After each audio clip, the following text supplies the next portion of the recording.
নমস্কার এবং জয় হিন্দ my dear all of you.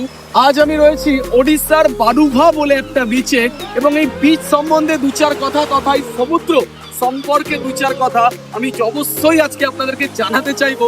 এবং মজার বিষয়, আপনি ভাবছেন যে স্যার বেঙ্গল ফোর্স একাডেমির ট্রেনিং ছেড়ে অর্থাৎ ওড়িশার এই বিচে কি করছে। দেখুন, সমুদ্র আমাদেরকে একটা বড় শিক্ষা দেয়। কেউ বারবার আসে আর বারবার ফিরে যায়, কিন্তু কখনো হাল ছাড়ে না, ঠিক বেঙ্গল ফোর্স একাডেমির ছাত্রদের মতো। আজ হয়তো আপনি বলছেন যে স্যার আমার বাড়িতে রানিং এ প্রবলেম হচ্ছে, স্যার আমার ফিজিক্যাল ট্রেনিং এ প্রবলেম হচ্ছে, স্যার বাড়িতে বসে আমি যে স্টাডি করব তার জন্য এক্সাক্ট গাইডেন্স পাচ্ছি না। কিন্তু মনে রাখবেন বন্ধু, কেউ কখনো থেমে থাকেনি আর আপনিও থামবেন না। বেঙ্গল ফোর্স একাডেমি শুধুমাত্র আপনাকে মাঠ আর কোচিং নয়, বেঙ্গল ফোর্স একাডেমি আপনাকে তৈরি করে মেন্টালি স্ট্রং হতে।